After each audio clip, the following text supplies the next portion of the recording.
Na haya ndio mambo ambayo mwanaume haupaswi kumfanyia mke wako au mchumba wako. Please, naongea na wanaume wenye akili. Naongea na wanaume wanaojitambua. Siongei na machizi. Siongei na matahira. Maana kuna wanaume wengine ana ndevu lakini mapumbavu. Ovyo hana hata akili. Tulieni watumbue na wafumua leo. Namba moja. Haupaswi kumnunia mkeo. Kuna wanaume wananuna kwenye ndoa. Mwanaume unamnunia mke wako. Wewe ni chizi, upaswi kumnunia mke wako. Wewe mwanaume unatakiwa uyamalize wewe na mke wako. Kikitokea kitu mnayamaliza, sio unamnunia. Wewe sio demu. Acha mambo ya kishoga mwanetu. Wewe mzee, si mzee, wewe mbabu. Acha ufala. Mke na mume hawanuniani. Wewe kama mke wako kakukosea, yamalizeni lakini sio kumnunia. Asubuhi unaenda kazini pale unayamaliza. Usiende na mkosi kazini. Mnaondoka asubuhi mnaenda kazini mmenuniana. Mke wako yupo kazini na wewe upo kazini. Haya, upo kazini mwanaume unawaza tu yule mwanamke sijui nikirudi nimchinje. Kwa sababu hamkuyamaliza, lakini mngeyamaliza asubuhi, ungekuwa unafanya zako kazi. Lakini umeondoka umenuniana na mke wako, unamwazia mabaya. Naye mke wako yupo huko kazini anasema, sijui nikiondoka pale niombe talaka. Yaani mnawaziana mabaya. Lakini mkiombana misamaha, mke wangu bwana, jana tumekoseana. Hapa tunaenda kazini tuyamalize. Sawa, kwisha. Mwanaume unanunaje? Wewe chizi nini? Namba 2, upaswi kumpiga mkeo au mchumba wako mbele za watu. Kuna wanaume wana tabia hiyo, anampiga mke wake mbele za watu ili aonekane bangsa, ili aonekane eti anamuweza. Wewe una akili kweli? Unampiga mkeo mbele za watu, mke anapigwa ndani, anafinywa kule ndani. Hivi wewe, kwa nini unaleta hii? Lakini sio unampiga mbele za watu ili uonekane eti unamuweza. Acha ufala. Hayo ni mambo ya kike. Mwanaume upaswi kufanya mambo kama hayo. Kama mke wako anakuheshimu akifanya kosa mbele za watu, ukimwangalia tu hivi, yeye mwenyewe ananyoka. Hata kama ni watoto wakikosea mbele za watu, ukiwaangalia tu hivi, jicho moja, ananyoka anasema hapa kuna kitu mume wangu kasema. Kuna kitu baba kasema. Lakini wewe eti mbele za watu unapiga mke wako, unapiga watoto ovyo mbele za watu. Huna akili wewe. Namba 3, upaswi kumpiga picha mkeo au mchumba wako, picha za uchi au kumrekodi mkiwa chumbani hamna nguo. Hii imewagharimu sana watu maisha. Mtu anakuja huko mbele anakuwa mtu mkubwa alafu zile video zilisambaa. Sikiliza nikwambie mwanangu, hata kama unasema wewe huyo demu unapiga sina kuacha, lakini usimrekodi. Unaweza ukashangaa unasema unapiga na kuacha, anakuwa mke wako. Alafu zile video au zile picha umeshawaonyesha watu. Kumbe watu walituma wakazihifadhi. Huko mbele mke wako anaanza kunyanyaswa. Kumbe mke wako anatumikaga tu, analiwa na wanaume wengine kwa sababu ya zile picha au video. Wewe hujui. Acheni kuwarekodi wake zenu au wachumba wenu au kuwapiga picha za nusu uchi au ambao wako uchi. Acheni hiyo tabia mara moja. Namba 4, usimchiti mke wako. Usimchiti, inauma, wanawake mnawaumiza sana. Mnawaumiza.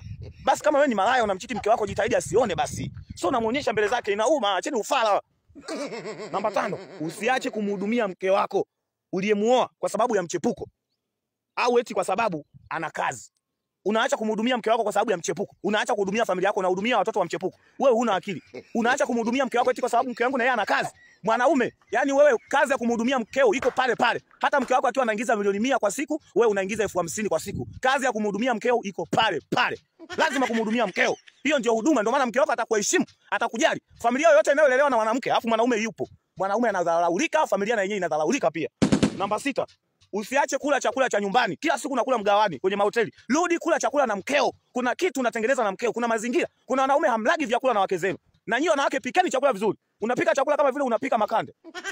Namba 7, usimtese mkeo. Kuna wanaume mnawatesa wake zenu. Pendeni wake zenu please. Mliwaoa, mliwachagua, acheni kuwatesa. Na nyinyi wanawake acheni dharau, acheni ubishi. Mtakufa kwa mateso. Mpende mke wako hata kama amezidisha chumvi kwenye chakula. Mke wako amezidisha chumvi mpaka majirani wanasikia, mpaka watu wanajua. Chumvi. Kuna jamaa mmoja alitembelewa na wageni. Alafu mke wake alipopika chakula akazidisha chumvi. Sasa wageni wale wanapiga tu tonge la kwanza, jamaa anashangaa, wageni wanashtuka. Akaona kuna kitu tayari hapa.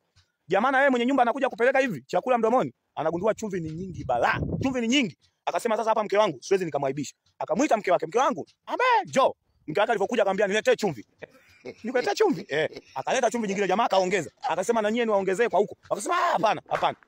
Kwa hiyo jamaa akamuokoa mke wake. Wale wageni walivyoondoka pale nyumbani, waliondoka wakijua ya kwamba mume wake yeye ndio anapenda chumvi nyingi. Anapenda chumvi nyingi kwenye mboga. Lakini kumbe sio kweli. Jamaa alifanya vile kumuokoa mke wake tu. Wale wageni walivyotoka wakamaliza na mke wake. Mke wangu vipi, umefanya nini leo mbele ya wageni? Naomba nisamee mume wangu, nimekosea. Yakaisha. Ingekuwa wewe mbele ya wageni unamwaibisha mkeo. Kwa hiyo akaondoka anajua kwamba mume wake ndo amemzoesha chumvi nyingi. Kitu kidogo tu ndani. Mambo mengine malizaneni ndani kwa ndani. Kitu kidogo mpaka mnapelekana kwa serikali, kwa viongozi, kwa wazazi. Tunaona hapa jamaa alimfichia asili mke wake. Lakini ingekuwa wewe hapo, mume wangu anakibamia, ushatangaza. Mume wangu kimoja chali, ushatangaza. Mnafanya tendo na mke wako, ushaanza kutangaza. Mke wangu tukiwa tunafanya tendo, uke wake unajamba. Uke wake unatoa harufu. Acha upumbavu wewe mwanaume na wewe mwanamke. Ficha neni siri. Mambo mengine malizaneni ndani kwa ndani.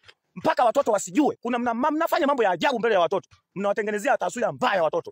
Mambo mengine mnamalizana mpaka watoto wenyewe hawajui. Nyie vipi nyie? Namba 8, haupaswi kumuingilia kinyume na maumbile mke wako au mchumba wako. Mwanamke ukiona mwanaume anataka kukuingilia kinyume na maumbile huko, hakupendi. Mchumba wako anakuambia eti nipe huko, napenda huko, hakupendi. Mwanaume anayekupenda ambaye anataka kukufanya wewe uwe mama watoto, mama wa watoto wake, umzalie watoto, mtengeneze familia, hawezi kukufanyia huo ufirauni. Kaa ukijua huyo mwanaume ambaye anakuingilia kinyume na maumbile anakupiga na kukuacha. Hakuna mwanaume anapenda mke wake awe hivyo, awe anafanywa hicho kitendo. Hakuna. Wanafanywa malaya na makahaba huko, lakini sio mke wa ndani au mchumba ambaye anataka kufanyika awe mke.